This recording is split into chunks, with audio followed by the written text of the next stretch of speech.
Hello, and welcome to the Mathematics Department's 2021 award ceremony. My name is Stephen DeBacker, and I will be your MC for this virtual event. Back when I first got involved in these award ceremonies, maybe in 2005 or so, the process of deciding who would be recognized and honored was pretty straightforward. Back then, the undergraduate population was considerably smaller. We had maybe 200 majors in total. Nowadays, the situation is considerably different. We have about 600 undergraduate majors and the same number of awards. So deciding who should win these awards is a very challenging task. The committee, which is made up of Jen Ho, Dan Burns, Roger Natarajan, and Jenny Wilson, along with myself, we solicit nominations from your professors, from the student body itself, and we also go through a complete list blindly, like no names, of all 600 or so majors and their grades in their various classes. And then we whittle down the list to arrive at the award winners. The committee is kept on track by Christina Certo, and also Christina Certo is responsible for this beautiful video that you're seeing now. So I think we should give Christina a round of applause right now. As the MC, I should tell you some jokes. So let's start with an easy one. Why was 6 afraid of 7? Exactly, because 7 ate 9. But why did 7 eat 9? Because 7 heard that he should eat 3 square meals a day. It is traditional at these award ceremonies that we give you a taste of what it is to be a student in the University of Michigan Math Department. And one way in which we do this is by having one of our colleagues give a presentation about mathematics. So today I'm delighted to introduce my colleague, Wei Ho. Hello, and congratulations to the class of 2021 in this very challenging time. I'm Professor Wei Ho, and I'm here to tell you a little bit about some math that I think about. Hopefully this will be accessible to even the non-mathematicians that are listening to this. So I want to start out by reminding you of some connections between algebra and geometry that you've learned way back when. So often you'll think of an algebraic equation, such as something like y equals 2x plus 1 or y equals x squared, something that's written with variables here, an equation. And we know that there's some geometry that goes along with that. So in middle school or high school, you learn to graph these sorts of equations. So here you graph it into a line. And here, this, remember, is a parabola that you can graph. Okay, so these are the graphs of the real solutions. The real, because we're talking about the real numbers, these axes here are real axes. You're allowed to take any x that's a real number and any y that's a real number and try to graph the solutions or the points x, y that satisfy these equations here. Okay, so for example, you know that here 0, 0 is a solution, but also 1, 1, 1 is a solution somewhere around there. And if you put in x equals 2, you can get y equals 4. But you can also put in x equals minus 1 and y equals 1 there. But notice that, for example, y can never be negative here because a square of a real number is always going to be positive. So there's never going to be anything down here. Okay, so today we're going to think about polynomial equations in just 2 variables, x and y. So these will turn into plane curves like the line, the parabola, or more complicated shapes. And the real solutions for all of these things are pretty well understood. We know how to graph something like this. We understand what real solutions look like. This is something that you can enter into a computer no matter what polynomial equation, how complicated the polynomial equation is, and the computer can spit out some picture, some graph like this very easily to know what the geometry looks like. Okay, but what is not well understood is if we start thinking about what are the integer solutions or the rational solutions for these types of equations. So if I have an equation like this, what I'm saying is that I'm only allowing x and y to be either integers, or the more interesting question, or the easier question for us to talk about today, are rational numbers, which means just fractions. I'm allowing x and y here to be just any fractional numbers here. Okay, so you're allowed to take x equals 1/2, say, and y there would be 1/4. Or here, if you take x equals 1/2, then you're going to get y to be what? 2, I think. Okay, so you're allowed to take fractions in there, but that's it. Okay, so you're not allowed to take x equals pi, for example, because that's not a rational fraction that we understand as a fraction. It's an irrational number. Okay, and if we ask about rational solutions, or we call them points, rational points, this is a much harder question. Okay, so for these two examples here, we can completely understand all the rational solutions, but it gets harder as the equations get bigger in terms of degree, meaning these exponents that you see here, that's squared. So these questions are hard in general, and as the human race, we do not know how to answer these questions. We do not know how many rational solutions there are to a particular equation, even something so simple as a plane curve like this. Okay. So the easiest case that we can think about here is the degree 2 polynomial or degree 1 polynomial. So like I said, the degree here means the exponents that you see all taken together. So the x and y exponents added together. So here, okay, you only see y to the 1 and x to the 1. This is the one we saw before. It's a line. This is the parabola. Here you may remember x squared plus y squared equals 1 looks like a circle. And then you can get some more complicated equations I'm starting to write down here, where I'm allowing, so x and y together each count as degree 1 here. And so together this xy counts as degree 2. Here this is y is a degree 1 and the y squared counts as degree 2. So I'm allowed to take x and y with x squared, xy, x by itself, y by itself, y squared, or a constant in my equation. So I'm allowed to look at slightly more complicated equations. Or here I wrote another one, 3x squared plus 4y squared plus 5 equals 0. So equations like this are the easiest case in terms of understanding the rational solutions. And they're basically two choices. Either there are no rational solutions whatsoever, or there are infinitely many rational solutions. So in the case of the line, we know there are infinitely many rational solutions here. Any line will be the same, where we have rational numbers for the coefficients here. So you can put in any rational number for x, and then you'll get out a rational number for y, so that will be a solution. Okay. Here, same thing. You can put in anything for x, and that x squared is also going to be a rational number, and so you get a rational number for y. The reverse isn't true. You cannot put in any rational number for y and get necessarily a rational solution for x here, because of course the square root of something is not necessarily going to still be nice. Okay, it's not going to still be rational. But the point is, we do actually completely understand all of these cases. Okay, it's possible that there are no solutions at all, such as this last example here, where there'll be no rational solutions. So no fractions that x and y that I can put in to get this equation to work. And that's for a pretty simple reason here, which is that, well, 3x squared is always going to be non-negative. 4y squared is always going to be non-negative for any rational number x or y. And then I'm going to adding in a 5 here, right? And I want that to equal 0. So this is going to be something either 0 or bigger or positive. Plus 5 needs to be 0. That's never going to happen. Okay, so here there's some sort of obstruction to having any rational solution at all, which is that, well, we can't make this thing here negative. Okay, and that's always the case in these sorts of questions where the degree of the polynomial is less than or equal to 2. There's always some fairly simple obstruction to finding a solution if there are no rational solutions. So it's easy to figure out whether you have no solutions or infinitely many here. It's a small finite computation that you can make. So a computer can do this very quickly, for example, or even a human.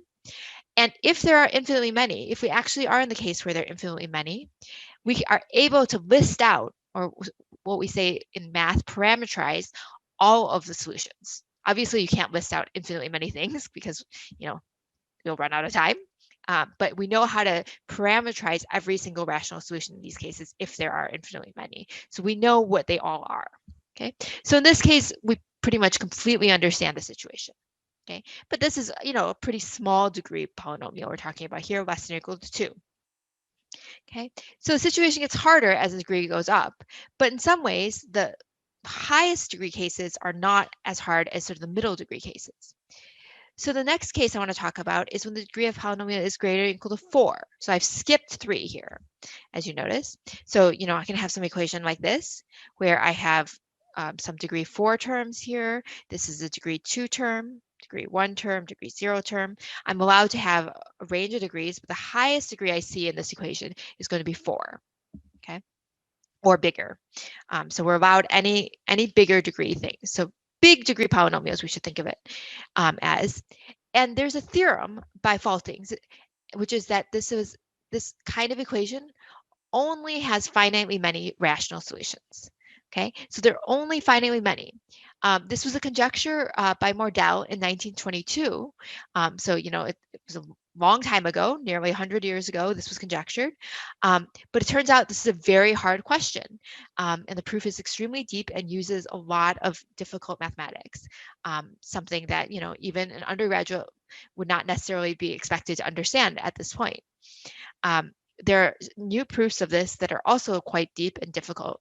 But the point is that this is not, this is not an easy theorem. This is quite difficult and uses a lot of mathematics.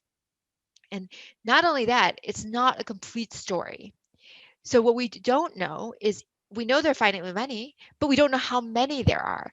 We don't know if you give me an equation of this form, well, a smallish equation, we can probably figure out different ways to compute the solutions. But if you give me an arbitrary equation, I have no idea, and a computer will have no idea if it's big enough, how many solutions there are. There could be 1, there could be 0, there could be 200, there could be 499. I would not know easily how many there are, and it's even hard to know even if you found all of them. Even if you find 12 solutions, you don't know if that's all of them.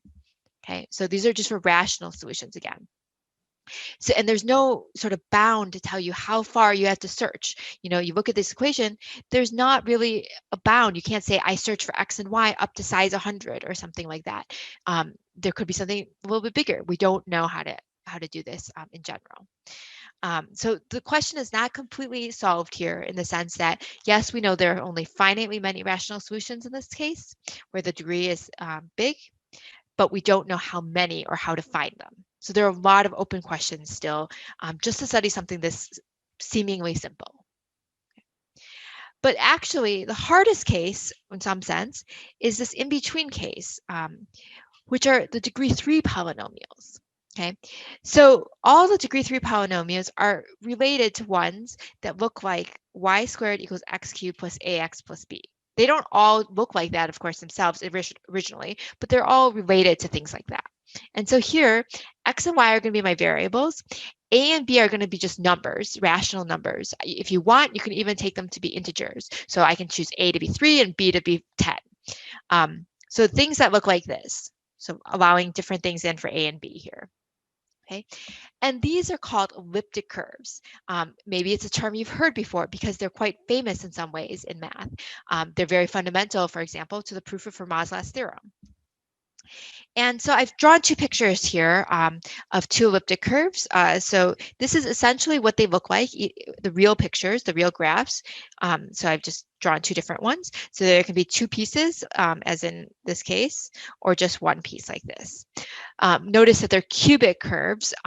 So they look a little bit different than the sort of pictures of lines and parabolas that we've seen earlier, but they do essentially fall into these 2 types. Okay, and they're very special. And one of the reasons that elliptic curves are very special is there's something called a group law on them. And that means that we can add points on them. Just like you can add numbers, we're allowed to add points on elliptic curves. There's some really, really nice deep structure on an elliptic curve. So here's a picture of, this is the same elliptic curve that I showed earlier. And I drew a line here, this orange line, and it has 3 points where it intersects the curve. Okay, so I've named them P, Q, and R. And the group law, the extra structure that we're allowed to put on, is that we say that P plus Q plus R equals 0. Okay, and so what does that mean? You could also say P plus Q, we know what P plus Q equals, it's going to equal negative R. Well, what does negative R mean? It means we flip this over the axis and we pick this negative R to just be that flipped point here. Okay, so we say these 2 points add up in a very geometric picture here where we draw this line and then look at where it intersects again. So we take 2 points, you draw the line between them, look at that third intersection point, and then flip that third intersection point over the x-axis, and that's what this P and Q add up to be. Okay, and you can do that in general, and of course there's some edge cases that you have to think a little bit more carefully about, but there's this really nice extra structure on an elliptic curve. So things of the form y squared equals x cubed plus ax plus b, as we said. And this group law turns out to be super useful in lots of math. And that's one reason why elliptic curves are studied so much, is because they have this extra structure. And for example, in cryptography, they use this extra structure to make cryptographic algorithms. This is what makes elliptic curves so useful in cryptography. So back to our question about rational points, though. Well, so we know that these points form a group.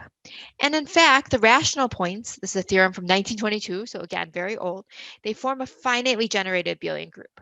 Okay, so again, non-mathematician probably doesn't know what that means, but let me try to say that what that means is there's some finite part, which we call the torsion part, and then there's some infinite part. Okay, so here I've written z. Z is a copy of the integers, and so there's some number of copies of the integers here. So I'm going to call it r copies. So r is going to be a number 0, 1, 2, 3, a positive, non-negative integer. It's going to be called a rank. So they're going to be r copies of the integers here, and some finite part. Okay, so r could be 0. So it could be that there's nothing here, no copies of z at all, and there's only this finite part. Okay, so there's some really great structure when we think about the rational solutions to an elliptic curve. We understand very well that it looks like this, nice structure, but we don't necessarily understand all of this structure. In particular, this finite part we understand super well. Of course, this is not easy either. In some sense, it was conjectured in the early 1900s, and only in 1977 was it proved that there are finitely many choices here. There are actually only 15 choices for what this part can be. Okay, and we understand it very well. If you give me a random curve, I can, guess what the torsion there is. But also, if you give me some curve, no matter how big the coefficients, basically a computer could compute this part pretty quickly and pretty easily. This side, though, is very hard. It's mysterious. It's very hard to know what this r is in general. So if you give me a random curve and I stick it into a computer, if the coefficients are very big, the computer will say, I don't know, I can't compute this r here. The numbers are too big. We don't know how to do it. And even for some smaller ones, it's quite difficult to compute this rank, this r here.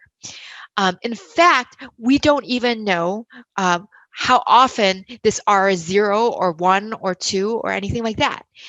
So we have a conjecture called the minimalist conjecture that this r is going to be 0 about half of the time and 1 about half the time. And the rest of it can be 2, 3, 4, it could be bigger, but so rarely that it doesn't even count. Okay, so mostly 0 or 1, and then there's some rare exceptions. So that's one of the conjectures. We also don't even know how big r can be. We know that there's one elliptic curve we found that has rank somewhere around 28. We haven't ever found anything bigger with higher rank. So there are a lot of things we don't know about this r. And there are many conjectures about it, and there's one final conjecture I want to mention, which is the Birch and Swinnerton-Dyer conjecture, which relates this r to something that comes from a different part of mathematics in some sense, something more analytic than algebraic. And if you can find that this r matches the number that comes from this other side, you can actually win $1 million. So for all of those parents who thought their kids went into math and will never make any money, this is one way you can be rich as a mathematician. You can prove the Birch and Swinnerton-Dyer conjecture or one of the other millennium problems. So, there are lots of things we don't understand here, and this is a very active area of research. So I'll stop here and hope that this gives you a little taste of the kinds of questions that a mathematician may think about. An algebraic geometer or a number theorist may work on things related to rational points or ranks of elliptic curves. And hopefully I've given you a sense of where this might be useful and why we think about such simple questions that you can state in a simple way, but are still very hard to answer. Thank you.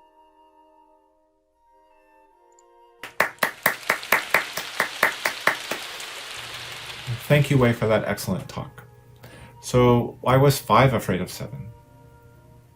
Because 6, 7, 8. So we now move into the formal presentation part of today's award ceremony. I'd like to announce Wilfried Kaplan Award in Applied Mathematics. After receiving his PhD from Harvard, Wilfried Kaplan, 1915 to 1907, joined Michigan in 1940 and remained here until his retirement in 1986. His research encompassed the topological behavior of solutions of differential equations, complex function theory, and applied mathematics. He wrote many textbooks, some are still in use, and was a fantastic and well-loved teacher. His co-author and colleague, Dan Lewis, commented that, first and foremost, Wilfried Kaplan was a teacher. He enjoyed conveying the beauty and usefulness of mathematics, and his students responded enthusiastically. He was a superb expositor, and his ability to elegantly convey mathematical ideas explains the enormous impact of his textbooks. The prize is given to an undergraduate who excels in the study of applied mathematics. It is my pleasure to announce that this year's award winner is Rodrigo Medina Cespedes. Congratulations, Rodrigo.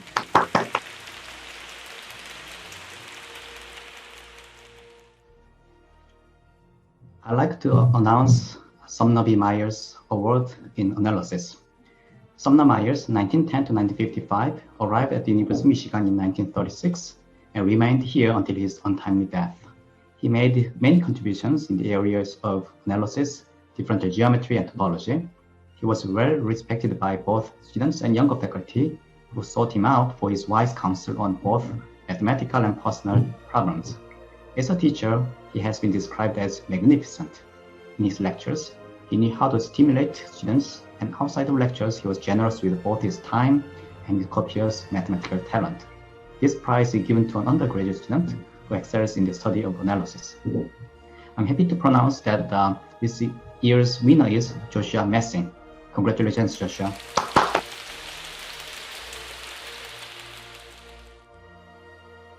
The Frank Raymond Award in Geometry and Topology. Frank Raymond is an alumnus of Michigan. He completed his PhD at Michigan under the direction of Raymond Wilder in 1958. After serving as a junior faculty member at the Institute for Advanced Study in the University of Wisconsin, he returned to Michigan in 1962. Since 1997, he has served as an emeritus professor of mathematics. He made many contributions in the areas of algebraic and geometric topology, particularly in the study of Seifert manifolds. As evident by the more than 25 PhD dissertations he directed and his many co-authored papers, he delighted in working on math problems with others. This year's winner is John Haviland.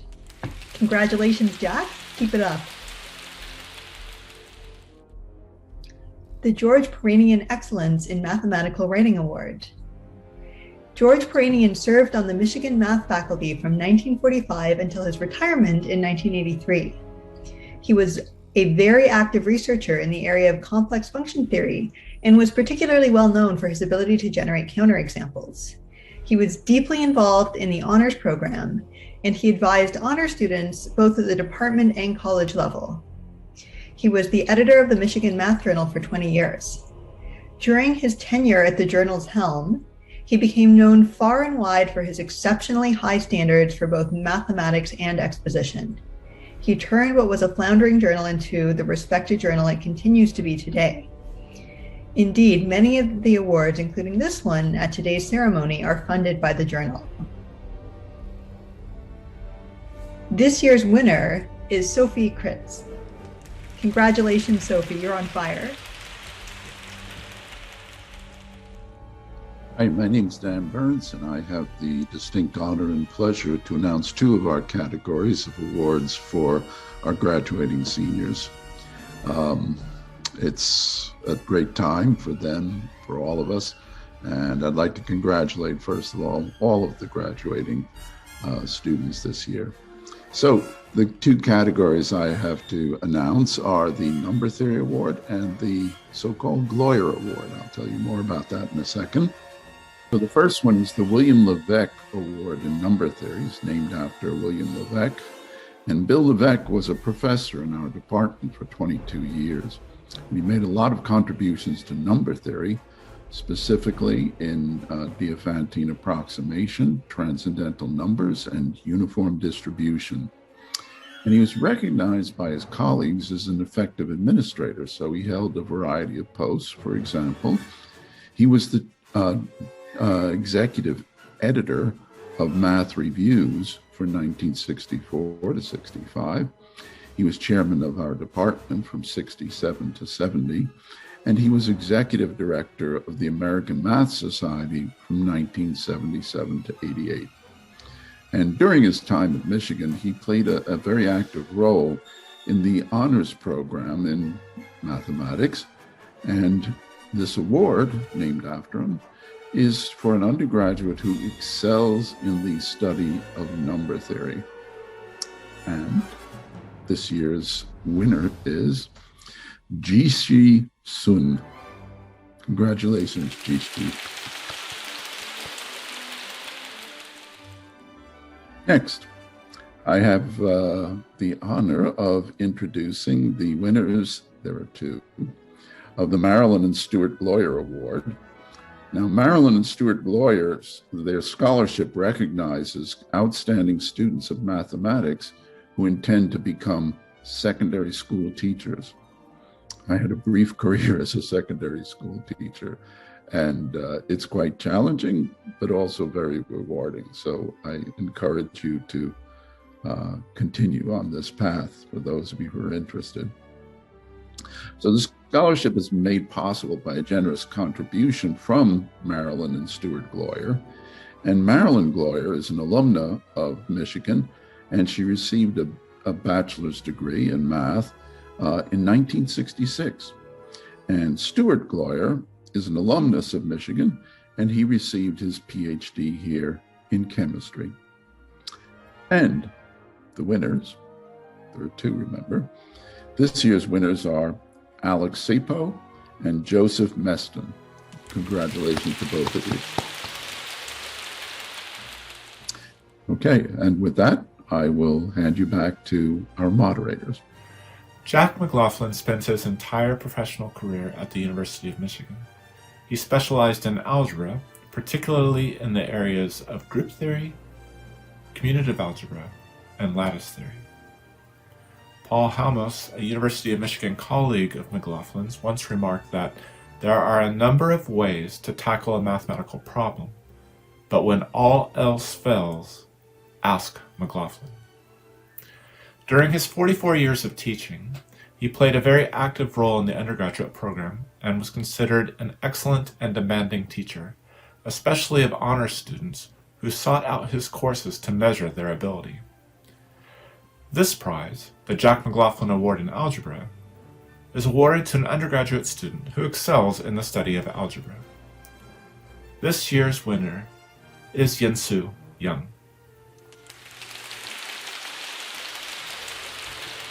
Leon Zukowski was an administrative staff member in the department for over 25 years.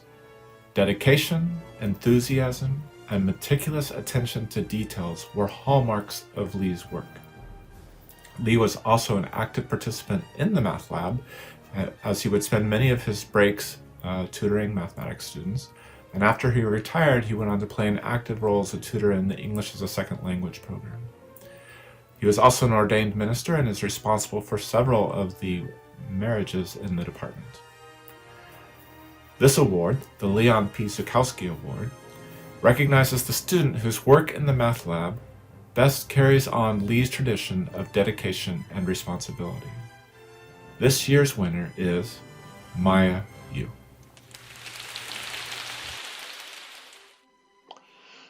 Zoom greetings from New Hope, Pennsylvania. My name is Hiram Levy, and I and my two sons, Josh and Adam, are pleased to present this year, 2021's Lois Zook Levy Math Award to Seth Greenfield. The award is given each year since 2003 to a math student, a top math student in the math department at the University of Michigan, who also intends to go on to teach in K through 12. We'll tell you a little bit about Lois. She born and raised Jonesville, Michigan. She got both her undergraduate and her master's degrees in mathematics from the University of Michigan. She had a lifelong love for math and for the University of Michigan. She particularly enjoyed teaching geometry.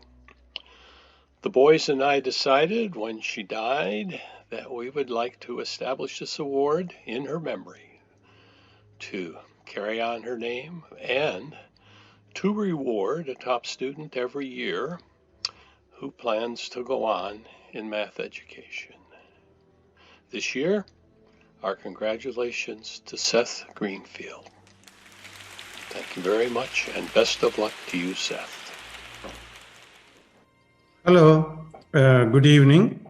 My name is Rajar Natarajan, and I'm the Actuarial Program Director.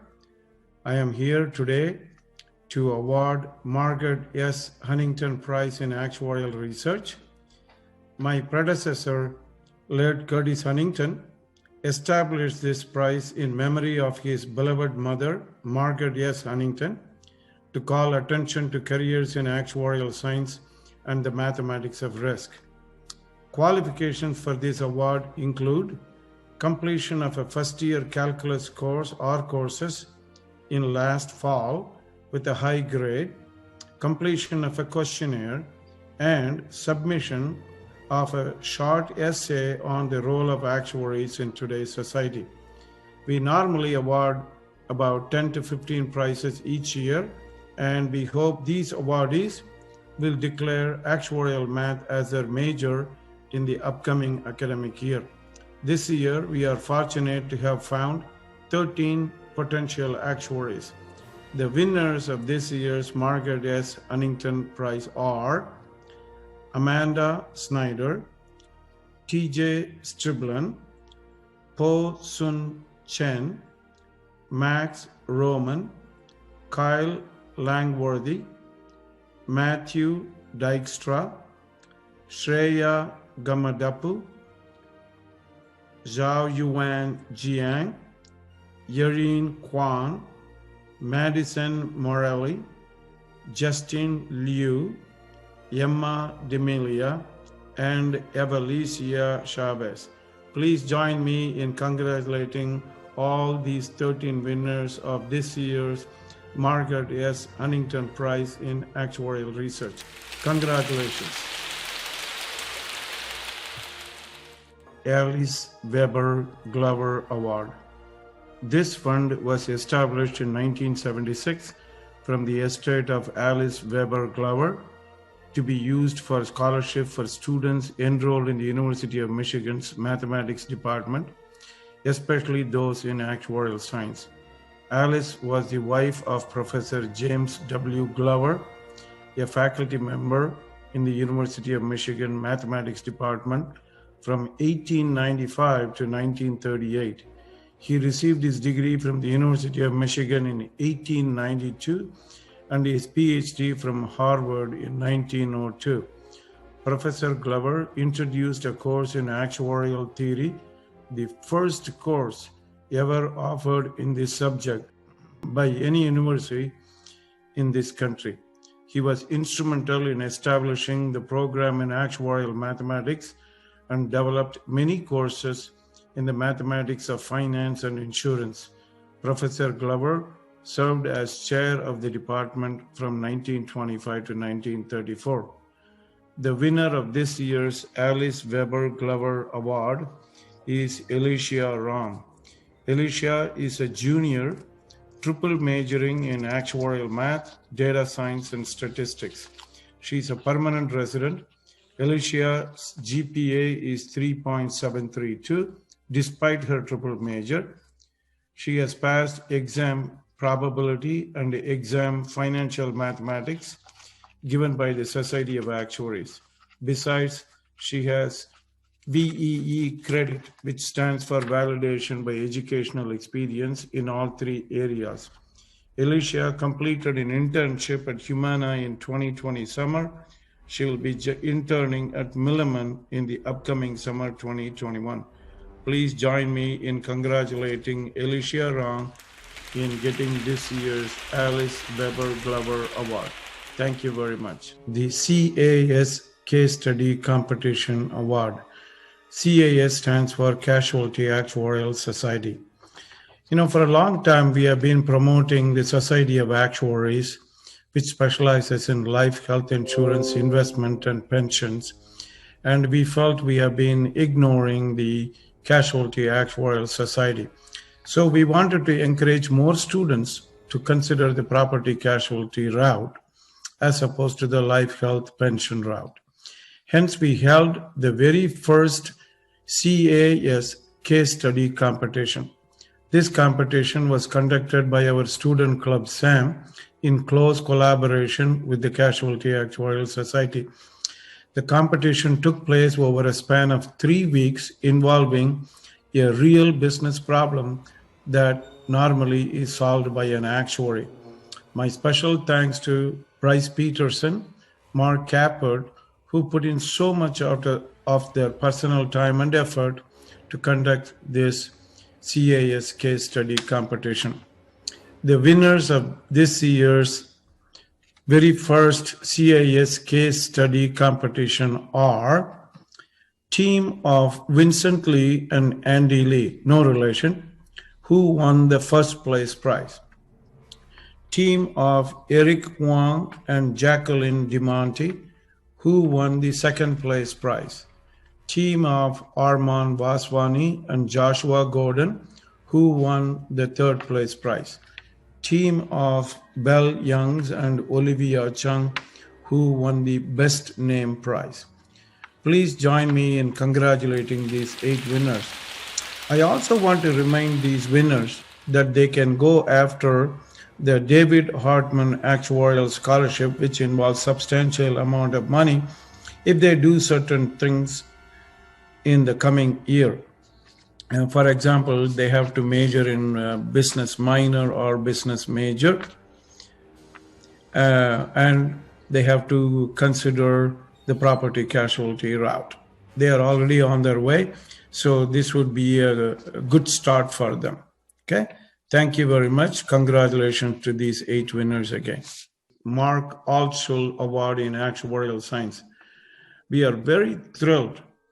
One of our alumni, Mark Altschul, is establishing this year a Mark Altschul Actuarial Award. This is the first year we are giving this award. Mark Altschul graduated in 1994 with a BS in Actuarial Mathematics and Economics, and subsequently completed the exams to become a Fellow of the Society of Actuaries, that is the FSA title, and Chartered Financial Analyst, CFA. He has tended toward non-traditional actuarial path. Mark Altschul Actuarial Award to be given to a student with academic excellence and promise who not only intends to complete the actuarial mathematics degree at the University of Michigan, but is also committed to practicing actuarial science either traditionally or non-traditionally. Following Professor Huntington's request that the first million is yours and the next one is mine, Mark has established this annual actuarial award. The winner of the very first Mark Altschul Actuarial Award is Vincent Lee. Vincent has satisfied each and every one of multiple criteria for this award. Please join me in congratulating Vincent Lee. Thank you. Otto Richter Memorial Prize. Otto Richter was a 1923 graduate of the University of Michigan. He went on to become a triple fellow, FSA, that stands for Fellow of the Society of Actuaries, FAIA, Fellow of the American Institute of Actuaries, FCAS, Fellow of the Casualty Actuarial Society. If you think getting one fellowship is difficult, he managed to get 3 different fellowships. He spent his entire career at AT&T. He was one of the earliest corporate actuaries with extensive background in the design of the retirement system. He died in 1959. This prize is given to a graduating senior who has shown the greatest achievement in the study of actuarial mathematics, as evidenced by passing of the actuarial professional examinations. This prize was established in 1997 by a gift from the estate of Marion M. Richter. There are 3 winners this year of this Otto Richter Prize. They are Ishpreet Kohli. Ishpreet is a graduating senior. He has passed the first 6 actuarial examinations given by the Society of Actuaries. In addition, he has passed the first 4 of the 8 modules of the Fundamentals of Actuarial Practice. He has already taken the 7th actuarial exam last week, and we have every reason to believe he would pass that exam too. Results will be announced in about 8 weeks.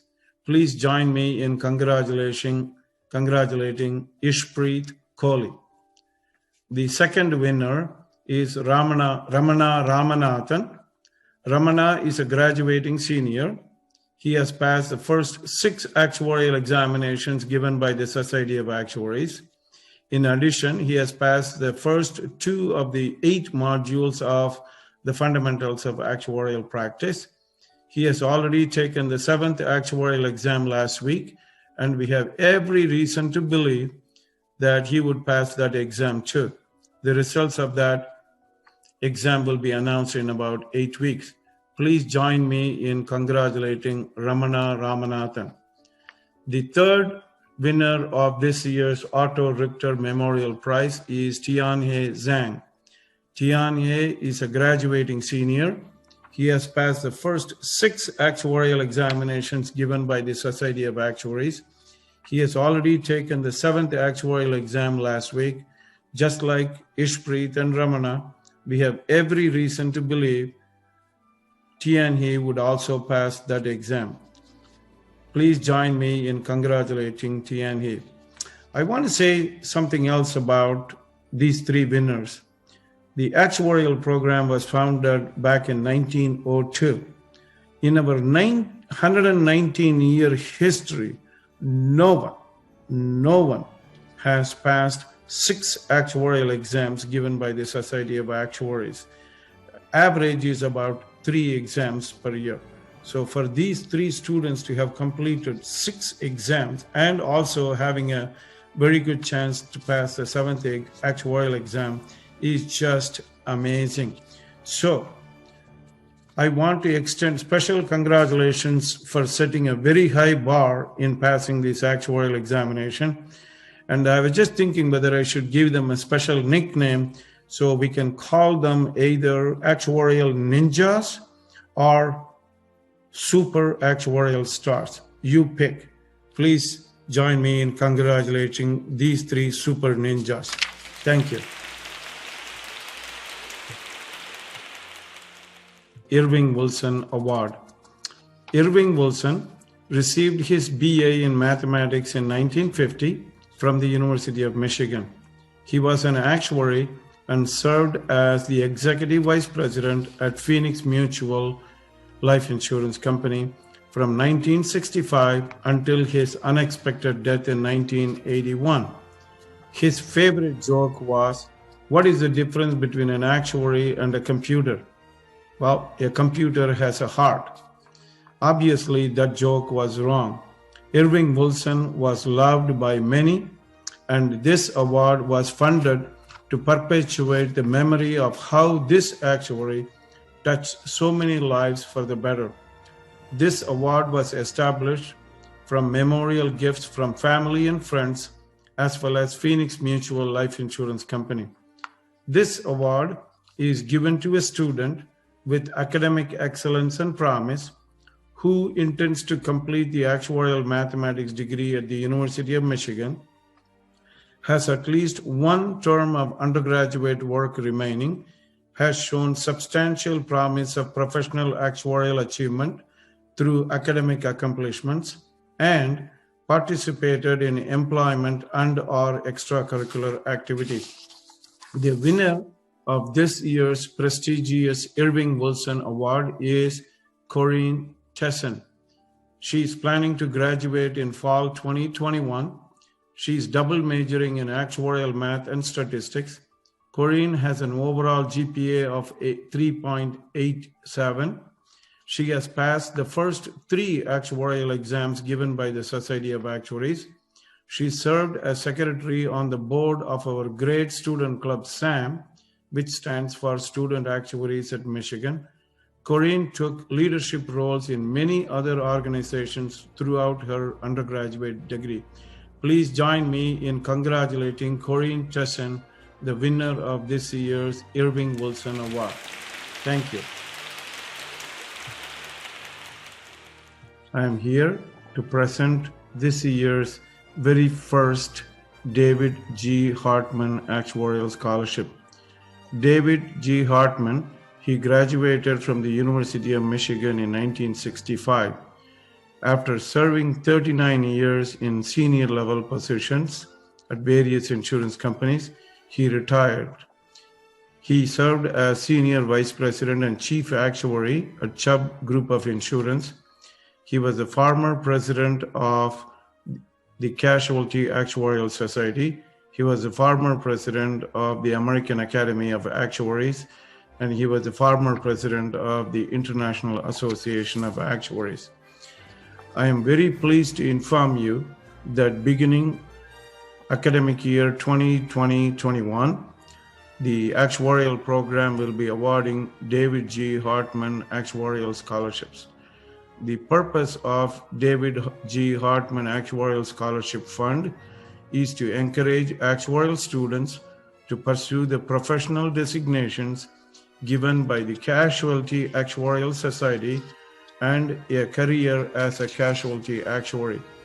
The goal is to provide 2 scholarships of substantial amount to eligible students until the completion of their undergraduate degree.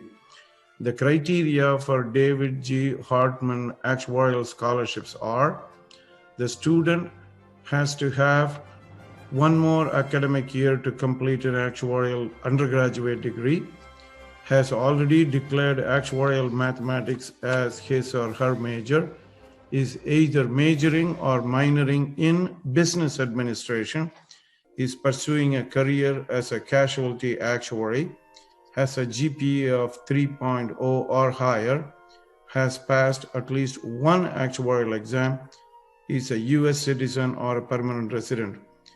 And he or she has to submit 2 essays. Essay 1, describe how you would have applied or intend to apply your actuarial skills in the property casualty, non-life, general insurance practice area. Essay 2, describe an initiative that you are currently working on or have worked on, showcasing your leadership skills. Also, the student has to write an optional essay, describe 2 areas of casualty actuarial practice that particularly interest you. Example, pricing, reserving, predictive analytics, etc. Of the 2 awards, we made decision to award only 1 so far, and then we will give the second award sometime in the month of July. The very first winner of this year's David G. Hartman Actuarial Scholarship is Raina Zwolinski. She is currently a sophomore and expects to graduate in winter 2023. She is also majoring in business administration, which means she is pursuing a dual degree, BS in actuarial math and BBA in business, and still expect to complete 158 credits in 4 years. Single degree pursuers need to complete only 120 credits in 4 years. Raina has decided to pursue property casualty actuarial field even before announcement of this special scholarship. She has currently completed a summer internship with State Auto, a small P&C company in Ohio. She is more interested in pursuing the P&C area, focusing on environment. Her GPA is 3.87 despite her heavy workload due to dual degrees. She has passed exam P and the exam FM given by the Casualty Actuarial Society. They are called exam 1 and exam 2. She is planning to take exam 3F given by the Casualty Actuarial Society in July 2021. Raina is actively involved in our student club, SAM, Student Actuaries at Michigan. She is currently serving as the CAS, that stands for Casualty Actuarial Society. She is serving as a CAS ambassador, promoting various activities to encourage students to pursue the casualty actuarial route rather than the typical life health insurance route. She's definitely keen on serving on the SAM board, that is Student Actuaries at Michigan, in the upcoming academic year. I can go on and about Raina Zwolinski. Please join me in congratulating Raina, the very first recipient of David G. Arman Actuarial Scholarship. Thank you.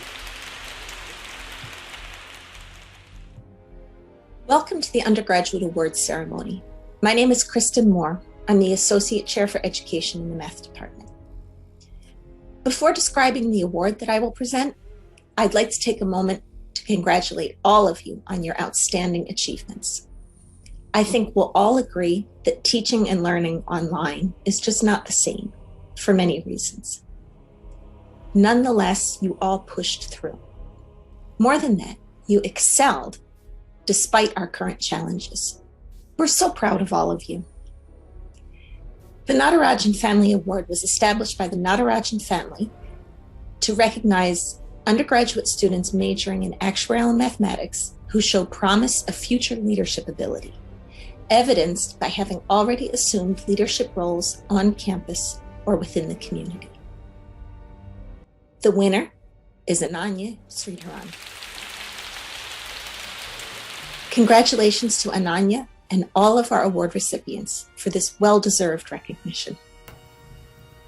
The Evelyn O. Baczynski Awards are given to undergraduate students in mathematics who are deserving of recognition and encouragement. Evelyn Baczynski was a 1933 alumna of the University of Michigan. Although she was not a math major, she did take several math classes during her time as an undergraduate and eventually went on to teach several classes at Michigan State University.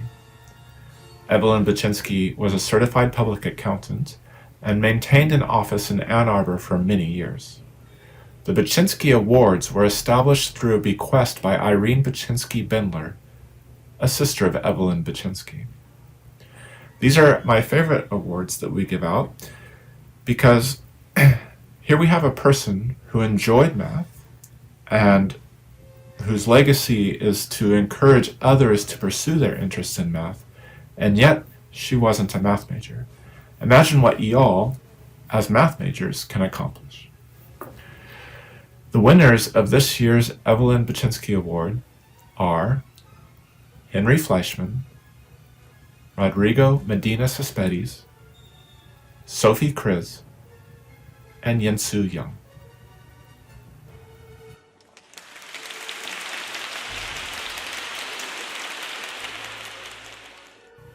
The Arthur Herbert Copeland Jr. Memorial Award is designed to encourage undergraduate students of mathematics to continue their studies in mathematics. Professor Copeland was a pioneer in the development of probability theory, and he served as a professor at the University of Michigan for 39 years. This award was established in 1970 in memory of Professor Copeland by his wife Dorothy and his son Arthur H. Copeland Jr. This year's winners are Hao Chen, Yubing Tsui, Jonah Nan, Joshua Messing, Teo Mickelthon, and Kaiyu Wang.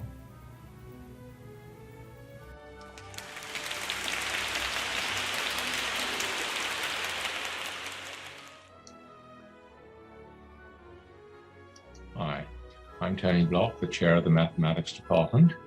It is a pleasure for me to present the following awards. The Donald J. Lewis Mathematics Merit Scholar Award. The Michigan Mathematics Merit Scholar Award was established to honor graduating mathematics concentrators who have been recognized through merit awards and mathematics scholarships and are deserving of recognition for the excellence and consistency of their work in mathematics courses. This year's winners are Junshan Chen, Ethan Cohen, Zekun Jia, Omar Siddiqui, Kenneth Wang, and Wengyi Wang. The 38th Annual University of Michigan Undergraduate Mathematics Competition was held on April the 3rd. 14 University of Michigan students participated in solving a problem set put forth by the Undergraduate Competitions Committee. This year's winners are Matthew Wang, Ramchandra Apti, and Omar Siddiqui. The Outstanding Achievement in Mathematics Award.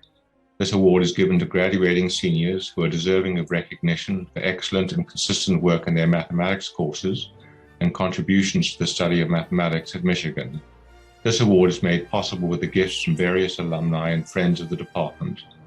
This year's winners are Yushan Chen, Jacob Kowalczyk, Thomas Lawson, Jishan Yu, Minhao Sun, James Walrad, Jishuang Wang, Hoshi Xu, Xixi Zhang, Zhang Xizhang, and Xizhuan Xiao.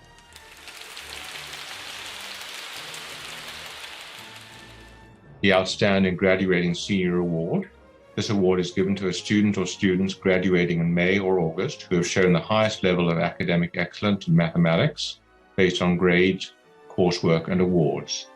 This year's winners are Fangu Chen, Noah Luntz-Lara, Alexander Vidinas, Alex Wang, and Wang Xiaowu.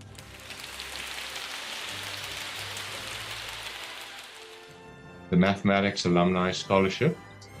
The Alumni Scholarship was established with a solicitation in 2003 of all mathematics alumni. The scholarship is intended to support outstanding, deserving mathematics students. And this year's winner is Faye Jackson.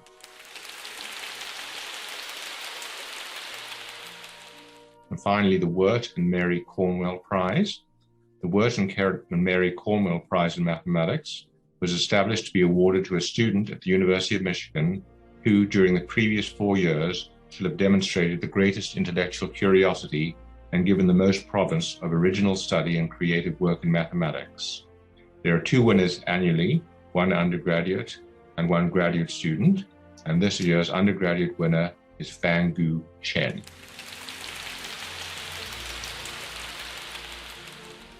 I believe that this concludes our award ceremony for 2021. There still is the question of why did 7 eat 6? Because 7 wanted a perfect meal. I wish you all a fantastic and rewarding summer.